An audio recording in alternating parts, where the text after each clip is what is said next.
I am a chiropractor, and I am here to give you a message of hope and healing that with a solution that's doable, that's something you can sign up for, that's predictable, that has a guarantee, that's cost effective, and it's for weight loss, body sculpting, and overall metabolic health improvement. And it's quite fantastic. It's been practicing in this exact genre and this procedure for over 15 years.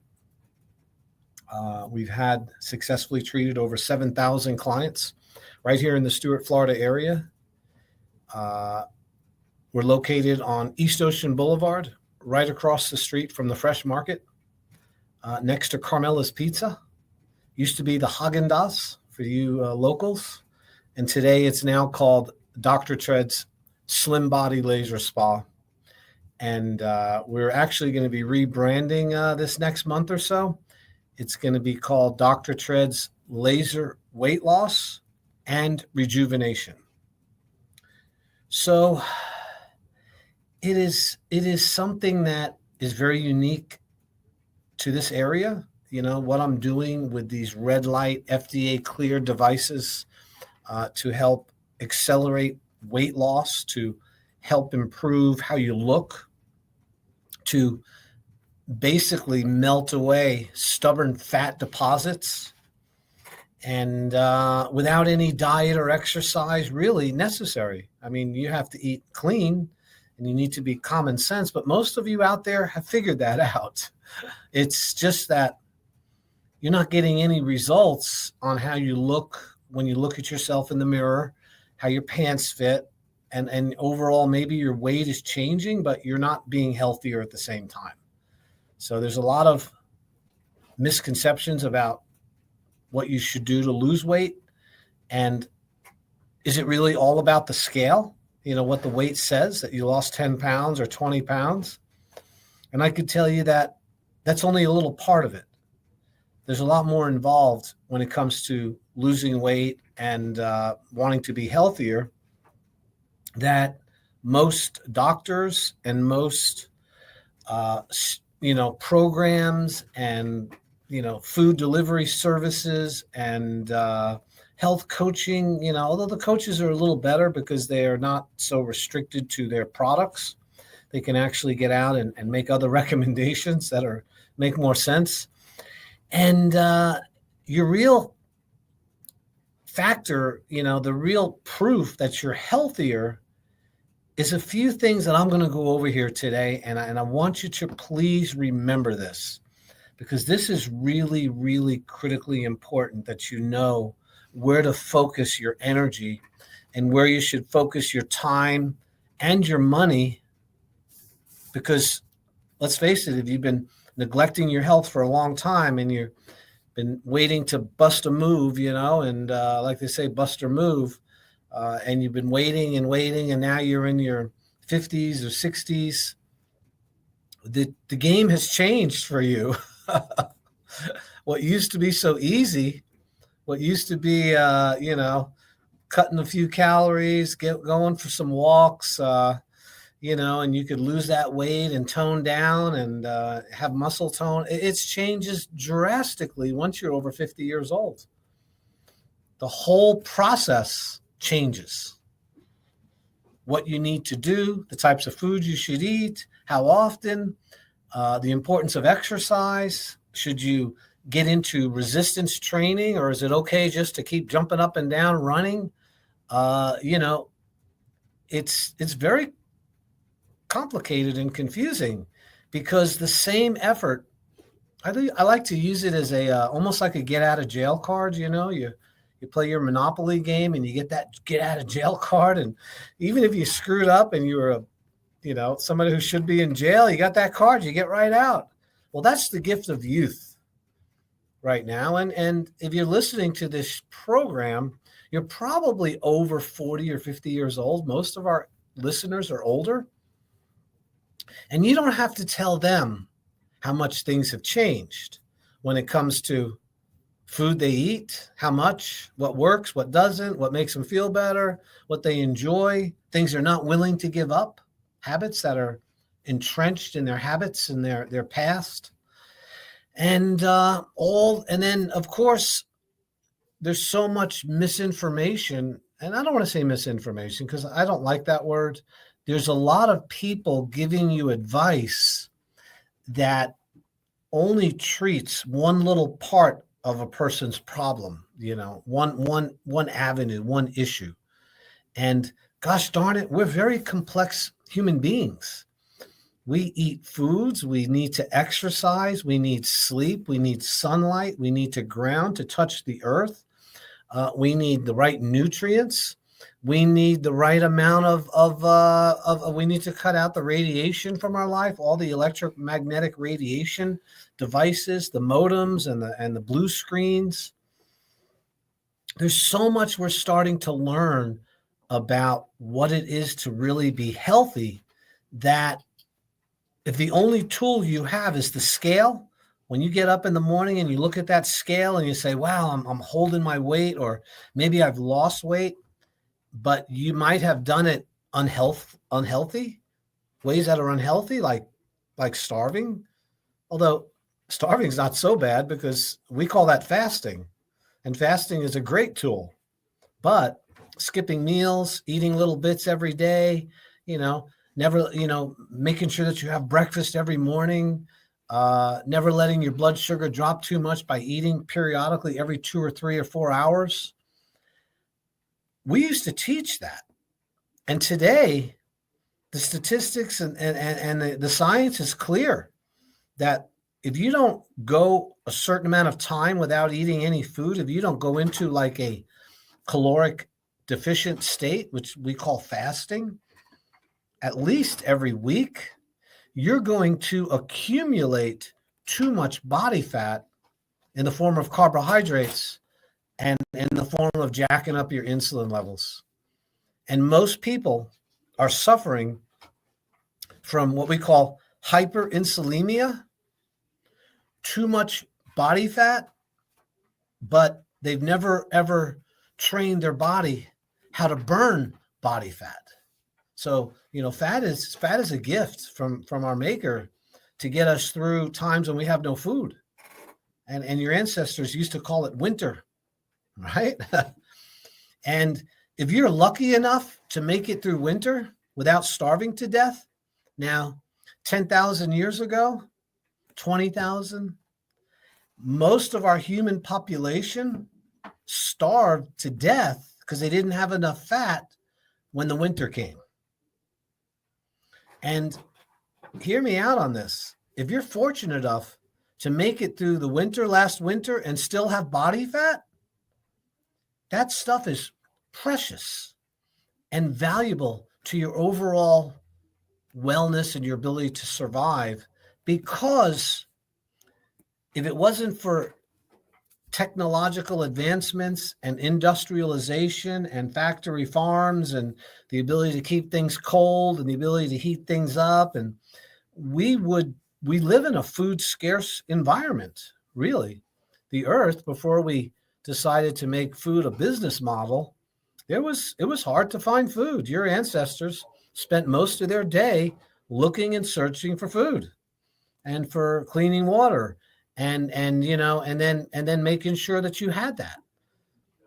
And so it was also very interesting, but your ancestors, they never mixed foods together. And this is something that I just learned about, but it makes sense. You're a hunter and gatherer, your tribe is looking, is moving with the animals and looking for the right climate and the right safe water. And that involves a lot of walking and looking for areas. And so then you might come across an animal, or you're able to kill an animal, and hopefully you figured out how to make fire by now, and you're able to eat that, or you ate it raw, which we did. And then what would happen is then you might go several days, a week or two without having any more calories. Your tribe ate that kill. And then what'll happen is the next thing you might find are some roots or some tubules or some sprouts that are coming up fresh out of the ground, depending on what time of year it is. So then you would eat those carbohydrates in the form of fresh foliage, and maybe some other things, like maybe you found some bees with some honey and you found some sweet things. Maybe your ancestors taught you the sweet flowers to eat. I remember the little honeysuckle flowers in New York, that you take that flower and it's honey inside of it, you know? So that might be where you got your sweets from, you know, and yet you ate that for a day or two, or half the day, or maybe a couple hours, and then you're back not eating again, right? You're looking again for food, and it's pretty much 24/7. But what's important to understand, and why I'm explaining this to you, everybody kind of knows this. However, food, our bodies were never really designed to eat food that's been combined together as one product. They call them food products. Now, we know what food is. Food is a vegetable. Food is a piece of fruit. Food is some protein. Food is some fat. Okay? And then what happens is when we eat each one of those individually, your body is able to handle the glycemic load from the sugar that's in the fruit, from the carbohydrates that's in it. And then you've also got the proteins and the fats from the animal product or the fish that you ate. You didn't mix them all together. And you know, whenever you look at the proteins, carbohydrates, and fats, when you mix them together and cook them together and process them together to create a different product, you pretty much have destroyed most of the nutritive qualities and amounts that were inherent in that food before it was processed and moved into a food product. And this is really important, you guys, because what happens is when you cook something and process it, you've basically destroyed the fiber. You've destroyed the phytonutrients. You've destroyed a lot of the enzymes and a lot of these factors of nutrition and growth that are inherent in food when it's naturally, when it's live. You've released the energy from the food, because carbohydrates, they hold energy in the form of the sunlight, and the photosynthesis creates these energy packets within the food. And when we eat raw food and we chew it up and it goes into our system, we're releasing an enormous amount of ATP, this energy that's necessary for life, because the food you ate holds a lot of life in it because it has not been processed. When you process it, cook it, cut it from the vine, preserve it, try to save it, mix it with other things, you now have something which is no longer just food. It becomes a food product. And hence you have a business model, which is enormous. It's called the food industry. And they've been fighting and arguing and getting patents and creating their own brands, their own food products, which they can then market. They can label it. They can charge people when they sell it, and they want their percentage because they have their patent to it. They've created that food product. And this is where, you know, I know we have a new administration coming in, and one of the people that is being chosen to be on that administration is Robert Kennedy, Senator Kennedy. And he is definitely a hawk when it comes to, trying to get the poisons and the toxins out of our food, trying to get the ingredients and trying to make medicine safer and things. But what is really going to be hard is that the food industry, this juggernaut, this probably the most successful business industry we have in America, is licensed and has patents and controls what goes on what use shows up at the refrigerator at the grocery store. And one of the reasons why fruits and vegetables are not promoted as much as they should be is because nobody has a patent for it. They don't own the rights to broccoli. They don't own the rights to beets or to lettuce.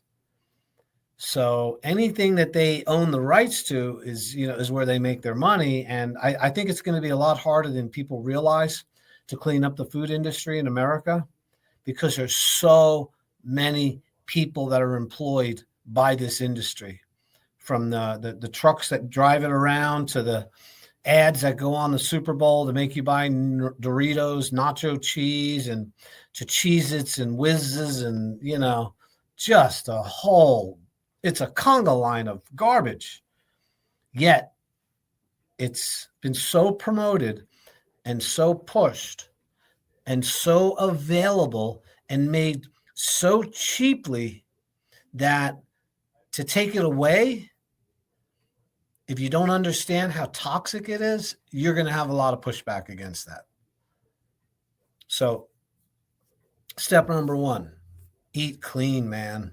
Eat real food. Stop buying processed food. Stop buying food that's frozen, food that's been mixed together. I remember as a youth, the day that they had the Swanson TV dinner. Do you remember that? It was the Salisbury steak was my favorite, and the turkey with stuffing. Okay.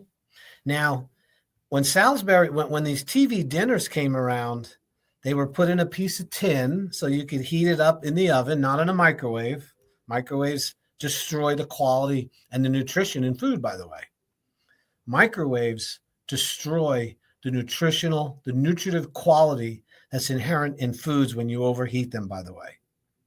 Heating it up in an oven is a much better idea, or even steaming it in a bowl of hot water to heat things up. Use a pot. Try to stay away from that stupid microwave oven, because the energy it uses changes the biochemical structure of water and of the food products, and it changes it.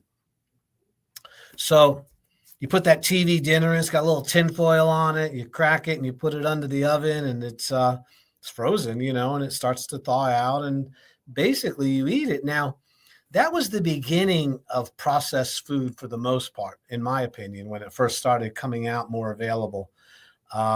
And so, however, if you took a TV dinner that was made in the 70s with the Salisbury steak and the gravy and the mashed potatoes that are with it, and maybe a vegetable, those foods are very lightly processed. They did not have, they might have some, some food coloring, and they might have had something to give it a longer shelf life, which is what the additives are. Yet it didn't near come completely what's happening with food products today. They are so overprocessed, and there's so much chemicals and petroleum-based products in our foods that this is a huge source of sickness, disease, ill health, low energy, low libido, and as a result, obesity. And it's really coming from the food you eat. Now, one of the things that it's not as much about exercise. It's really not. It's not much about that you're having a few alcohol drinks or that you like a sweet every now and then. It is the constant, unrelenting consumption of processed food products, because we don't have the time to boil some vegetables. Maybe we should get a steamer. It's better to, we eat food that's been, already been cooked in, these little, I don't know. There's so much processed food. So I'm not trying to beat up too much on it, but I want to give you the first tip: eat real food, man. eat vegetables, eat low sugar fruit, the fruit that occurs in the, fruit has its benefits, but truthfully, there's one reason for fruit, two reasons. One you probably don't know about. One thing is fruit is something which makes fat really fast. You cannot eat a piece of fruit, even a low sugar fruit, without creating two fat molecules. As soon as your body starts to digest that fruit, that grape or that banana or that watermelon or that melon or that plum, it is given to you by God to make fat and give you a little bit of energy. So within a fructose, which is fruit sugar, molecule are two glucoses, two things that are turned into sugar for energy, and two fat molecules that make a triglyceride. Those two triglyceride molecules, along with the glucose, are burned as energy, but those two triglyceride molecules from eating a piece of fruit, they're stored in your liver first. And over consumption of fruit creates fatty liver disease because, again, fructose is split into two molecules. There's two pathways for energy. One is to give you energy so you can think and use your muscles. But the second pathway is to make a little bit of fat so that you can bulk up to go into the winter and not perish in 5 or 6 months of not having any food. It's an automatic process, people. When you eat a piece of fruit, cut it, half of it goes to power your body with glucose. The other half goes into the liver and is turned into a triglyceride. And this is what's leading to fatty liver disease. And once the liver becomes fat, everything becomes fat. Those extra two fatty molecules you're eating when you have fruit, those two molecules are making and storing fat everywhere in your body.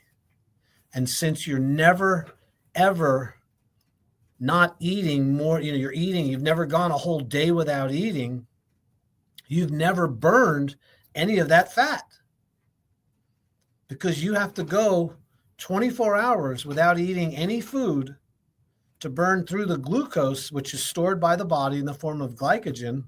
And at the 20th hour of not eating, your body actually starts to burn some of that fat that's been accumulated in your liver from your processed foods and your excessive amounts of fruit you're eating.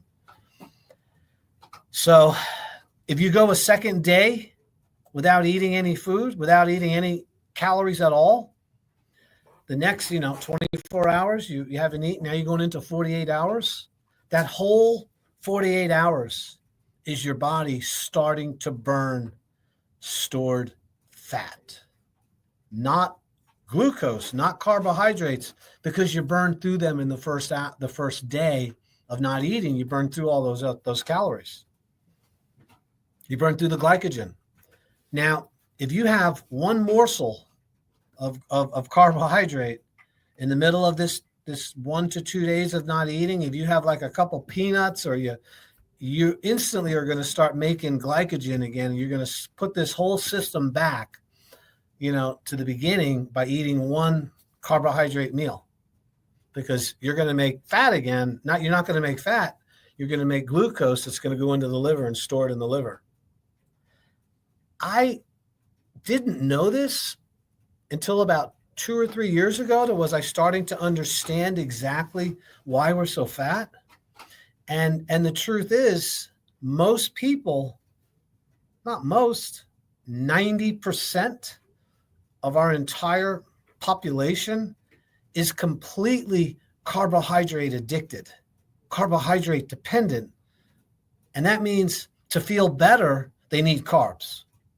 To not have their blood sugar drop, where they think they're, or they're having, sweaty palms, they need carbohydrates to fix themselves. And it's a yo-yo. It's a cycle. up and down, up and down, up and down. And that has to do with insulin. So when you eat a carbohydrate, which is fat or I'm sorry, if you eat a carbohydrate, which is a vegetable or a fruit, you have to require your body to produce insulin to clear the blood sugar. Your body produces insulin. And that insulin goes up.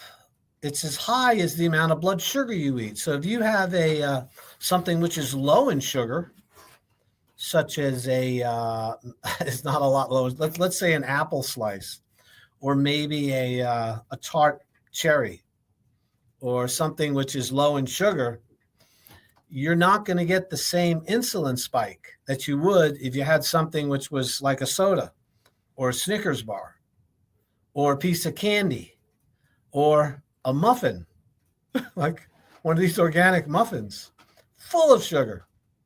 And as soon as you eat it, your insulin, your pancreas, which has to clear the blood sugar because blood sugar is toxic and can kill you, it has to go, whoa, oh my God, look at this. Man, it was like 500 calories of just nothing but high fructose corn syrup in that soda you just drank. And your pancreas gets into action. Wow. Squirts out an enormous amount of insulin to try to clear that blood sugar. And when you're younger, it's not a problem. Yeah, so you had a birthday cake, you had a soda, and your insulin went up and then it went down because it had to clear it. But you have youth. You still have muscle tone. You still got good digestive absorption. You're still super active. You're out looking for a mate. You're out having fun. You're running upstairs.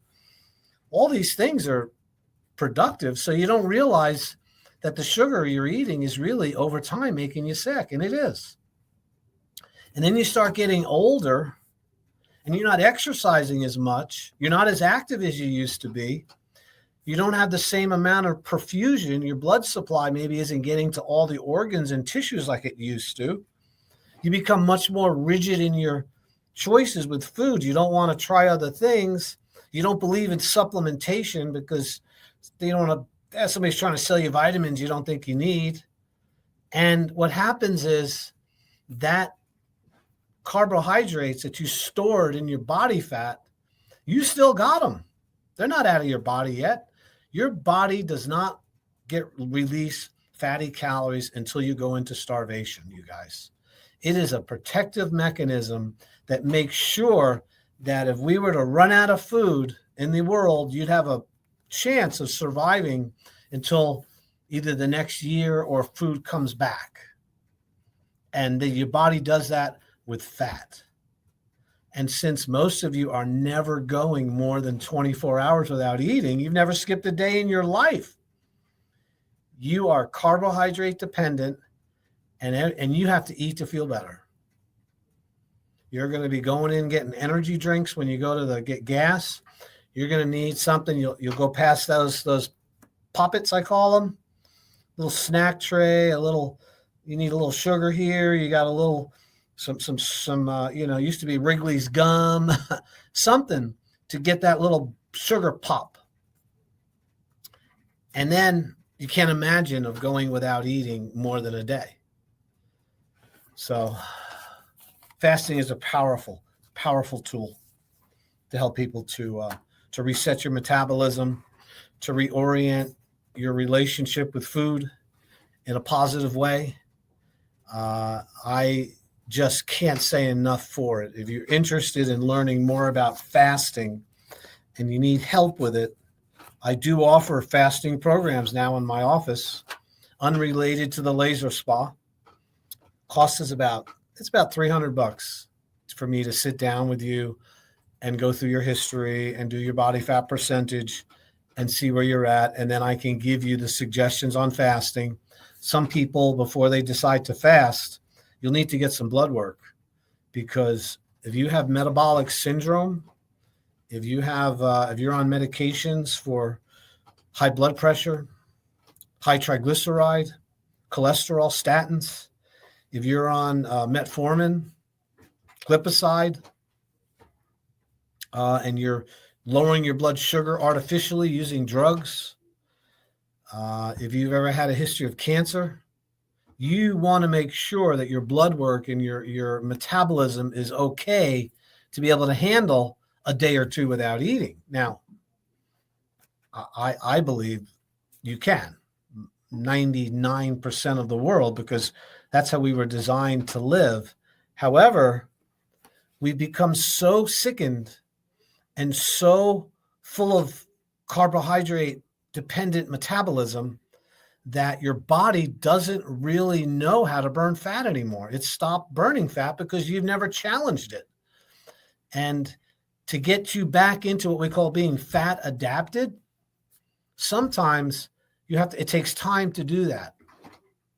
To become fat adapted, if you've never gone a day without eating in your life, and there's probably 80, 90% of you have never gone a full day without eating, what happens is you have to start training your body to utilize visceral fat and fat in a way that benefits the day you decide to go into fasting and really repair your metabolism.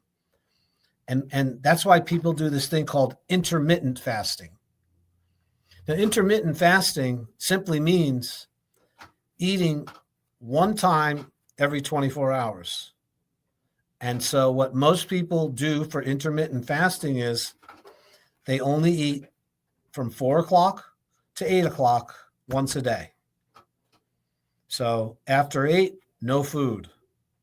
Go to sleep. Wake up in the morning, no food. You don't eat food until 4 o'clock that day. And then you're going to have a 4-hour window where you eat with common sense. You can overeat actually, but not too much. And eat real food. And what'll happen is in that intermittent time frame, that 20 hours of no food, you're actually going to start burning a little bit of liver fat and a little bit of fat in your system because you run out of the carbohydrates in about 15 hours after not eating food. The carbohydrate that's stored in your liver runs out.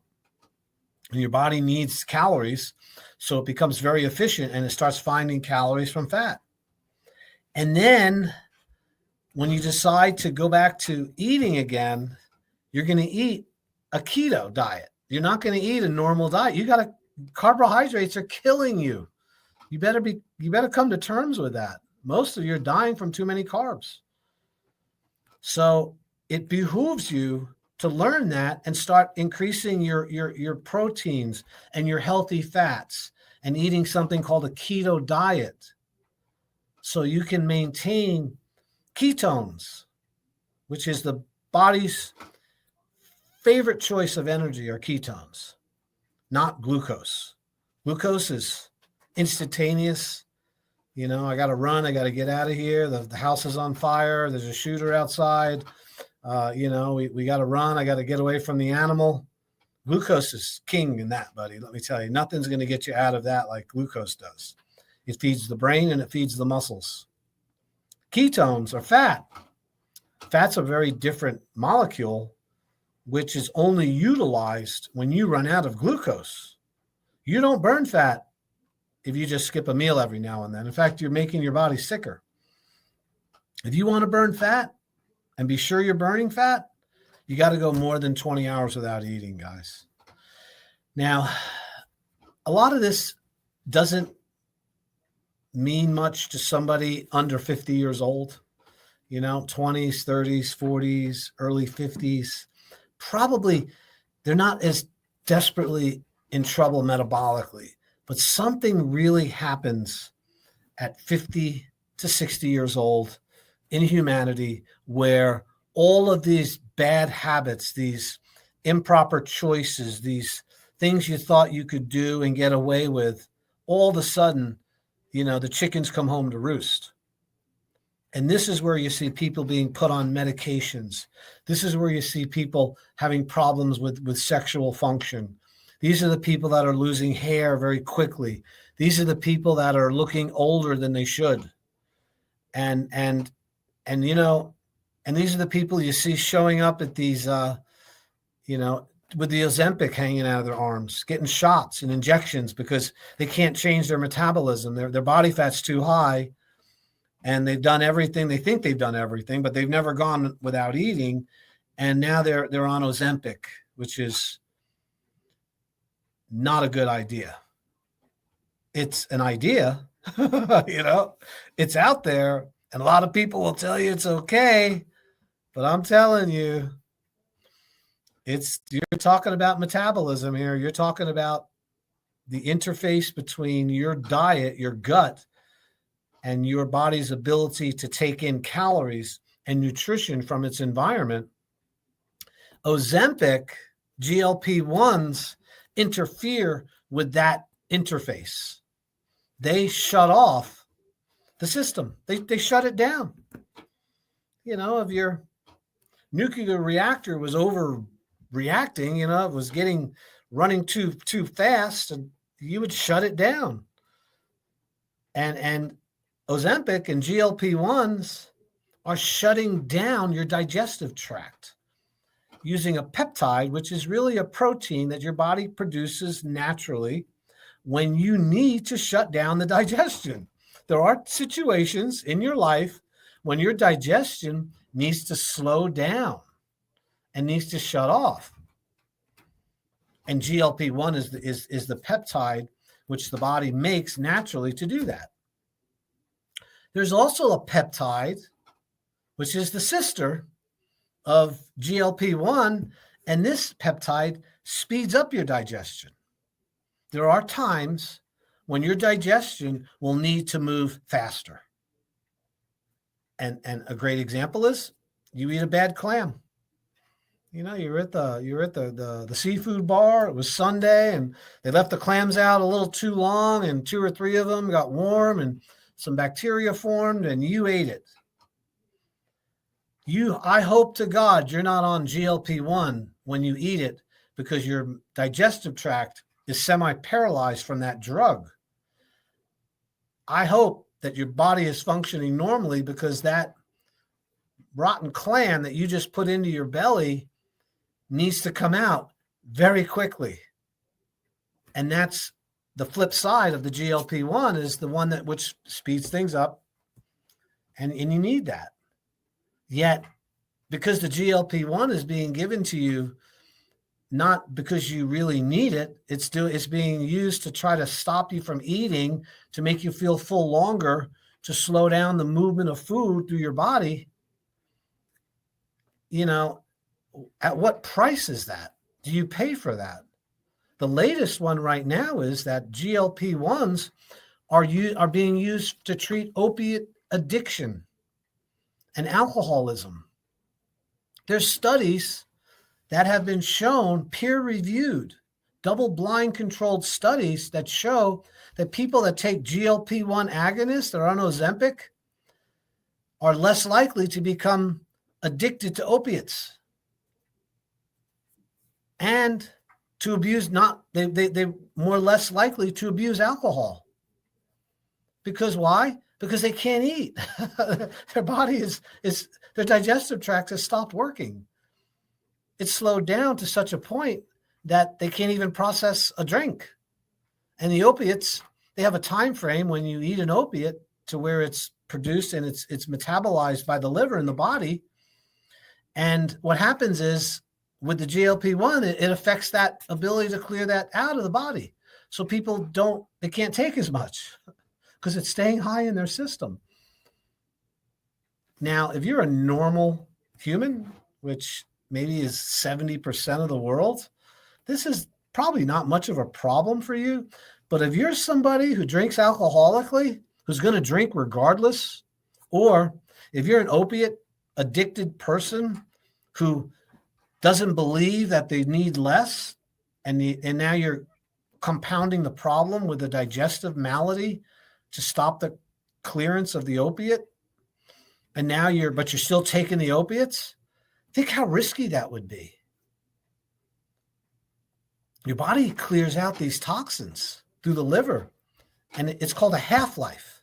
Every pill that you've ever bought or been given the prescription has a half-life, how long it lasts in the metabolism, and that's how they determine when you need your next dosage, by how quickly it stayed in the bloodstream. When you're on GLP-1 and your digestive tract is being hampered or impaired in some way, they don't really know exactly how, but they know that the whole system slows down. And what happens is you affect the clearance, the metabolic life of those drugs. They stay in the system longer. But they're not putting that into the equation when they give you more drugs that you're on this drug. You see where I'm going with this? I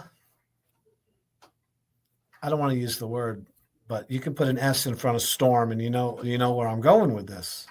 This is not compatible. This is physiologically incompatible with life and healing and living. Yet it's become so common. It's like, why would, well, if you have a headache, just hit yourself on the other side of the head and your headache you won't notice the one on the right as much as this new one. That's how they treat it. You're not going to get a GLP-1 at my office. I promise you that. And if you are on GLP-1s, Ozempic, you you have to be on them the rest of your life. I don't know if they told you that. And when you get off them, if you're lucky enough to get off and have your digestive tract come back to normal, which a lot of people don't. I've had people come into my office that had been on the Ozempic and been on the Mounjaro, and they still have not been able to have a normal bowel movement 2 to 3 months following the cessation of that drug. 30% of the people that take Ozempic or Wegovy stop within the first 30 days because the side effects are too much for them. 30%. Yet, man, it's like giving away. There's such a line for it. It's incredible. So if you're looking for an option, if you're looking for a solution, and you want to get off the Ozempic, and you need to get your blood sugar under control, you want to get off the drugs, the metformin, the glipizide, you want to start feeling your feet again, which comes from neuropathy, you need a serious metabolic overhaul that begins with food, eating the proper foods, getting the right amount of movement, and also fasting, beginning the onset of fasting, intermittent, and also day-to-day fasting, and the use of red light laser therapy to stimulate metabolic function, to improve your metabolism. Because what this red light laser that we're applying to people's body fat, that red light activates your metabolic pathways. That light is used as energy by your tissues because early in Earth's creation, light powered and still does power everything in our environment, including your mitochondria. And that light is given to us by the sun in the form of red light and near infrared light. Not blue light, not yellow, not green, not purple, not UVA, not infrared. I'm Sarah. Infrared is correct. No ultraviolet. There's one specific wavelength of light, which is very, very beneficial to humans. And that would be red light, 628 nanometers is the nanometer color, right up to about 1,000 nanometers, which would get into the near infrared light spectrum. In fact, infrared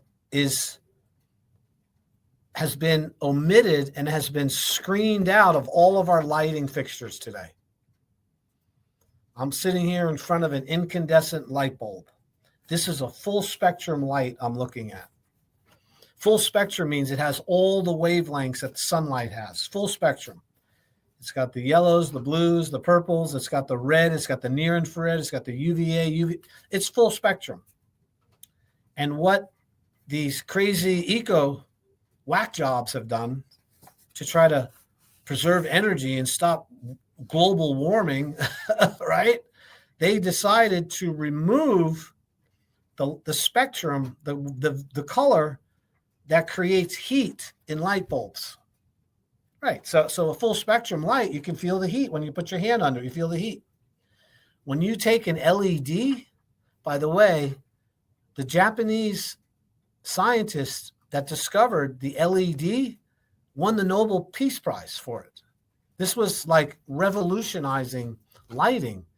And what it does is an LED is mainly blue light behind it. It has an enormous amount of blue light, but then the other colors are also within it, but it does not have any infrared or red, so it doesn't create heat. So LEDs in your house are cool. They don't have any heat coming out of them.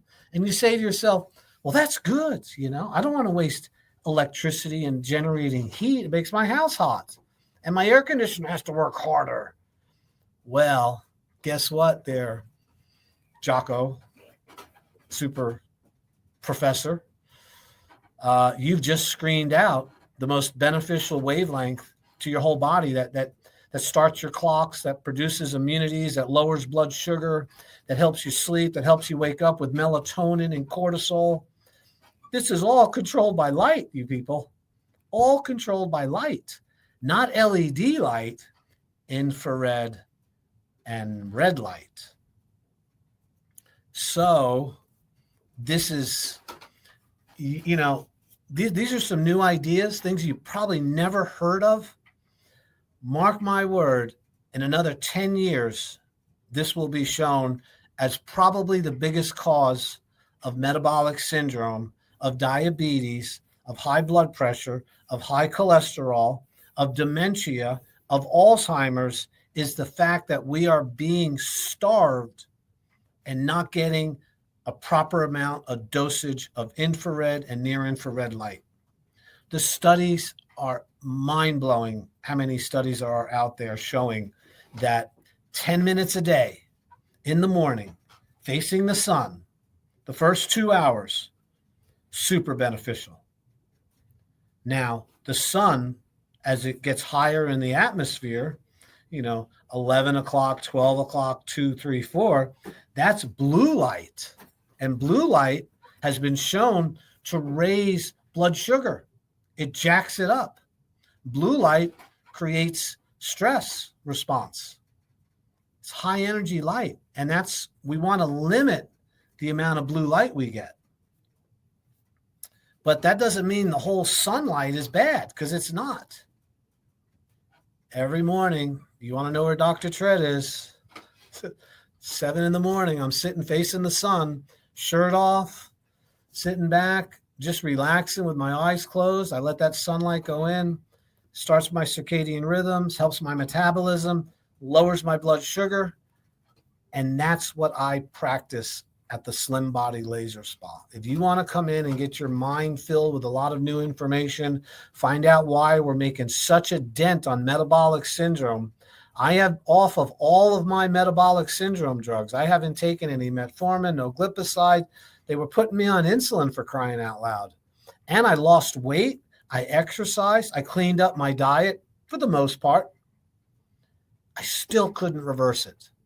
Once I started following the red light protocols specifically every day, and also using the red light devices on myself to keep my body fat low, to stimulate collagen production, to keep my blood sugar low, these devices, you can buy them at home.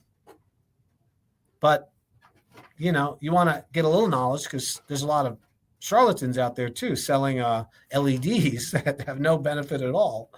Anyway, I hope I got you excited. Listen, we're having lectures and talks all the time at my office. If you'd like to come in for a free consultation, we're going to do these lunch workshops. I plan on doing them on Thursday from 12 to 2.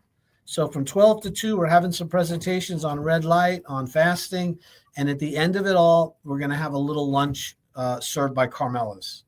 If you're interested in booking that, it's, you got to qualify by calling us first, and we can schedule you. You can also bring a friend.